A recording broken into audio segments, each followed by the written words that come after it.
Hai sahabat pariwisata, bertemu lagi di kelas Tourism Lecture. Pada video kedua kali ini, saya akan membahas mengenai dokumen perjalanan. Pembahasan dokumen perjalanan ini adalah bagian yang tidak dapat dipisahkan dari mempelajari wisatawan dan industri perjalanan. Setiap penduduk dunia yang berdiam di negara mana saja dan tercatat sebagai seorang warga negara dari suatu negara tertentu memiliki hak untuk melakukan perjalanan wisata.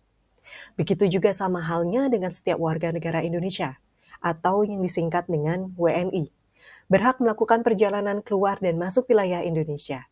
Setiap orang yang masuk atau keluar wilayah Indonesia wajib memiliki dokumen perjalanan yang sah dan masih berlaku.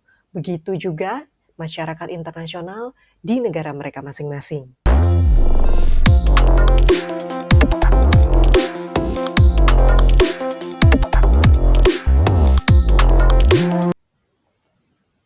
Definisi dokumen perjalanan diatur dalam Undang-Undang Nomor 6 Tahun 2011 tentang Keimigrasian.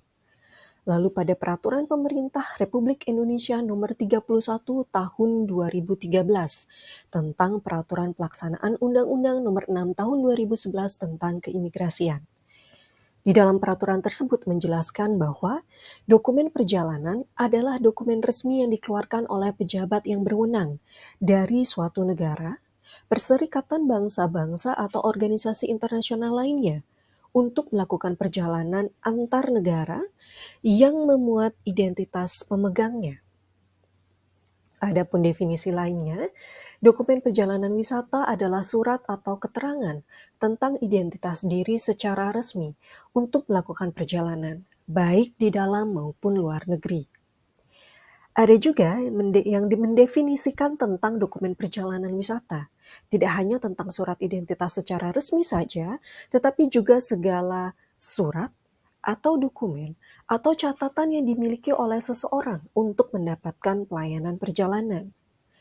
Fungsi dokumen perjalanan adalah mengetahui identitas diri secara resmi dari negara sehingga mendapatkan izin untuk melakukan perjalanan wisata ke luar negeri. Jadi perlu digarisbawahi, fungsi dokumen perjalanan adalah untuk melakukan perjalanan wisata ke luar negeri atau ada kegiatan dinas maupun dalam bentuk diplomasi. Nah, dokumen perjalanan adalah dokumen yang diperlukan oleh seseorang untuk melakukan perjalanan dari suatu tempat ke tempat lain, baik dalam negeri maupun ke luar negeri. Nah, dokumen perjalanan berfungsi sebagai identifikasi dan otoritas yang sah untuk memastikan bahwa individu tersebut memiliki izin dan hak untuk melakukan perjalanan. Terdapat dua jenis dokumen perjalanan dalam skala internasional. Yang pertama, Valuable Travel Document. Istilah yang merujuk pada dokumen perjalanan penting dan berharga yang dikeluarkan oleh pemerintah atau otoritas resmi suatu negara kepada warganya atau warga negara asing yang berhak untuk melakukan perjalanan internasional. Dokumen ini berfungsi sebagai identifikasi resmi dan memberikan izin untuk masuk atau keluar dari suatu negara. Selanjutnya adalah Unvaluable Travel Document. Tidak umum digunakan dalam konteks dokumen perjalanan. Biasanya ketika membicarakan tentang dokumen perjalanan, fokusnya adalah pada dokumen yang memiliki nilai dan penting dalam mengidentifikasi pemiliknya dan memberikan izin untuk melakukan perjalanan internasional. Adapun contoh valuable travel document adalah paspor, visa, izin tinggal, dan kartu identitas nasional. Jika kita memahami secara harfiah, unvaluable berarti tidak berharga atau tidak memiliki nilai. Dalam konteks dokumen perjalanan, mungkin ada beberapa dokumen yang tidak memiliki nilai untuk melakukan perjalanan internasional. Nah, contoh unvaluable travel document adalah dokumen lama yang kadaluarsa, kwitansi pembelian tiket, dokumen pribadi tanpa kaitan perjalanan, dan dokumen identifikasi pribadi dalam negeri. Pernahkah Anda semua berpikir, apakah warna paspor berpengaruh? Atau kenapa suatu negara memilih warna tertentu?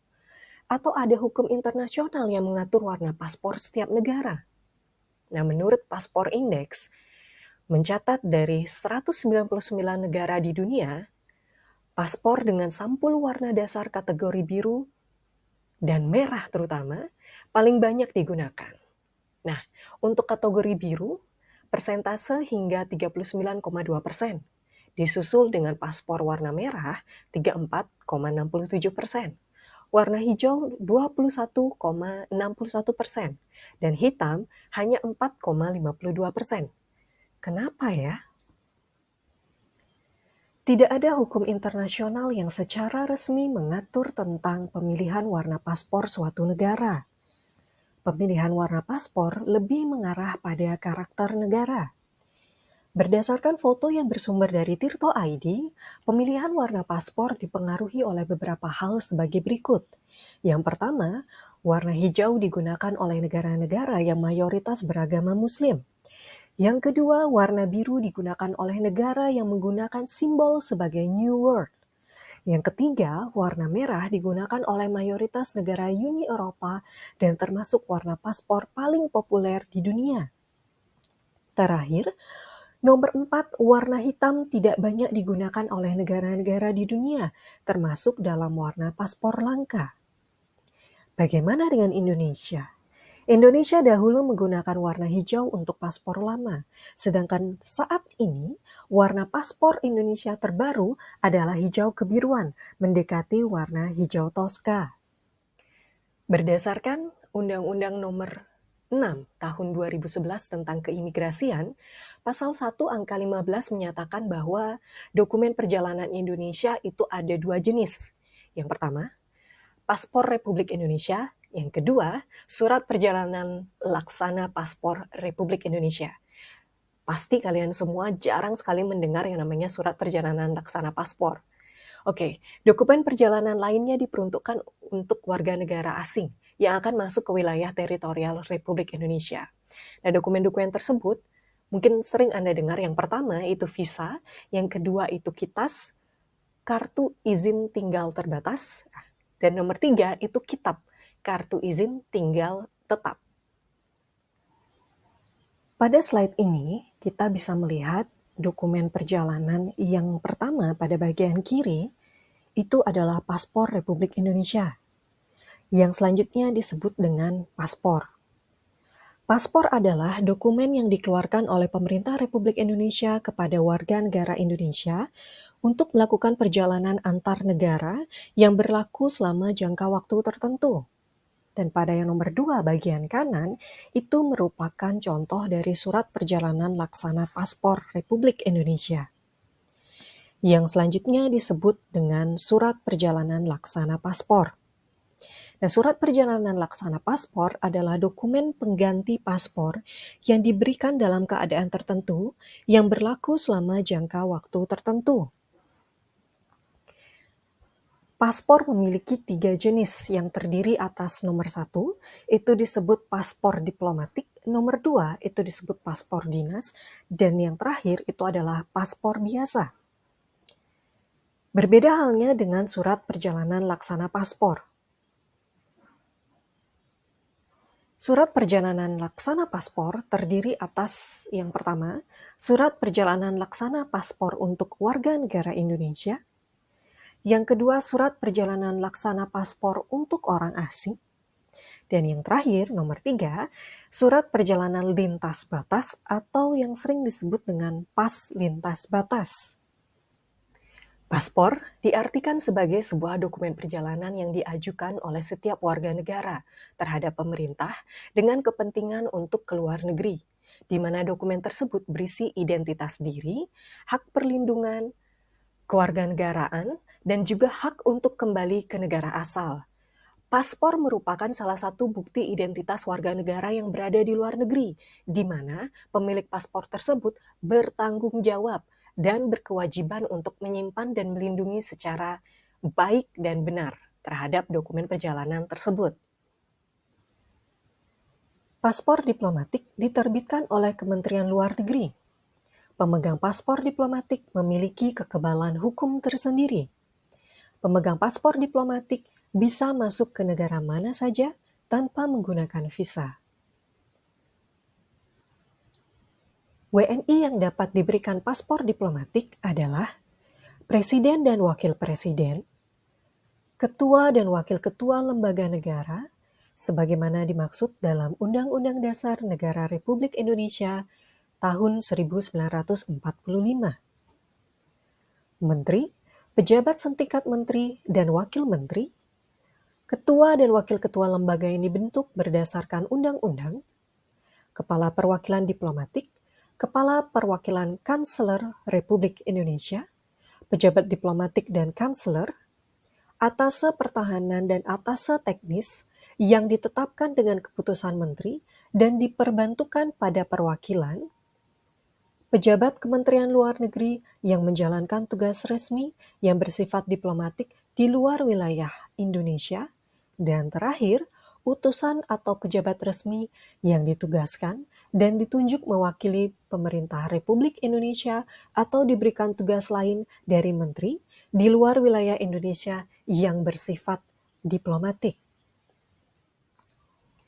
Paspor dinas merupakan dokumen perjalanan untuk tugas yang bersifat diplomatik, yaitu menyelenggarakan urusan pemerintahan di bidang kesekretariatan negara atau surat perintah penugasan bagi anggota Tentara Nasional Republik Indonesia, anggota Kepolisian Republik Indonesia, dan pegawai negeri sipil tertentu. Paspor ini diterbitkan oleh Kementerian Luar Negeri. WNI yang dapat diberikan paspor dinas adalah pegawai negeri sipil, anggota Tentara Nasional Republik Indonesia, dan anggota Kepolisian Negara Republik Indonesia. Anggota lembaga negara sebagaimana yang ditetapkan dalam Undang-Undang Negara Republik Indonesia tahun 1945, pejabat negara yang dibentuk berdasarkan ketentuan peraturan perundang-undangan, dan yang terakhir, anggota lembaga yang dibentuk berdasarkan ketentuan peraturan perundang-undangan. Paspor biasa atau yang juga disebut dengan paspor umum adalah dokumen perjalanan yang diterbitkan oleh Direktorat Jenderal Imigrasi Kementerian Hukum dan HAM dan pejabat Indonesia di luar negeri seperti Kedutaan Besar Republik Indonesia. Paspor biasa diberikan untuk masyarakat umum. Paspor biasa memiliki dua jenis, yaitu yang pertama, paspor biasa non-elektronik, yang kedua, paspor elektronik atau sering disebut dengan M-Paspor. Paspor inilah yang digunakan oleh warga negara Indonesia untuk melakukan perjalanan wisata ke luar negeri. Kita beralih pada surat perjalanan laksana paspor. Pada surat perjalanan laksana paspor diterbitkan oleh menteri atau pejabat imigrasi yang ditunjuk. Sama halnya juga dengan surat perjalanan pas lintas batas. Surat perjalanan laksana paspor untuk warga negara Indonesia dikeluarkan bagi warga negara Indonesia dalam keadaan tertentu jika paspor biasa tidak dapat diberikan. Surat perjalanan laksana paspor untuk orang asing dikeluarkan bagi orang asing yang tidak mempunyai dokumen perjalanan yang sah dan negaranya tidak mempunyai perwakilan di Indonesia. Seperti tidak ada kedutaan besar ataupun konsulat dari negara tersebut. Surat perjalanan laksana paspor diberikan untuk orang asing karena yang pertama, atas kehendak sendiri keluar wilayah Indonesia sepanjang tidak terkena pencegahan. Yang kedua, dikenai deportasi. Dan yang ketiga, repatriasi. Beda halnya dengan surat perjalanan pas lintas batas. Surat perjalanan lintas batas atau pas lintas batas dapat dikeluarkan bagi warga negara Indonesia yang berdomisili di wilayah perbatasan negara Republik Indonesia dengan negara lain sesuai dengan perjanjian lintas batas, seperti Pulau Kalimantan yang berbatasan langsung dengan negara Malaysia ataupun Pulau Papua yang berbatasan langsung dengan Papua New Guinea. Sebagai contoh, anak-anak di area perbatasan terlalu jauh untuk menuju sekolah terdekat di desa atau kecamatan. Maka, mereka memilih untuk bersekolah di sekolah terdekat yang terletak di negara tetangga. Anak-anak ini akan mengantongi surat perjalanan lintas batas atau yang disebut dengan pas lintas batas. Nah, sahabat pariwisata, Paspor memiliki kekuatan di dalam penerapannya. Ada yang disebut paspor kuat seperti paspor milik negara Jepang, dan ada paspor lemah yang biasanya dimiliki oleh negara-negara berkembang. Pasti akan muncul pertanyaan mengapa paspor Republik Indonesia tidak sekuat paspor negara Jepang saat ini. Kenapa ya? Nah, adapun hal yang menjadi faktor secara global yang diberlakukan untuk seluruh negara di dunia sebagai kategori untuk dapat menjadi paspor kuat seperti negara Jepang adalah yang pertama, karakteristik penduduk terhadap ketaatannya, khususnya ketaatan hukum. Yang kedua, kestabilan politik, pengaruh, dan ekonomi paspor negara tersebut. Dan yang terakhir, hubungan diplomatik suatu negara.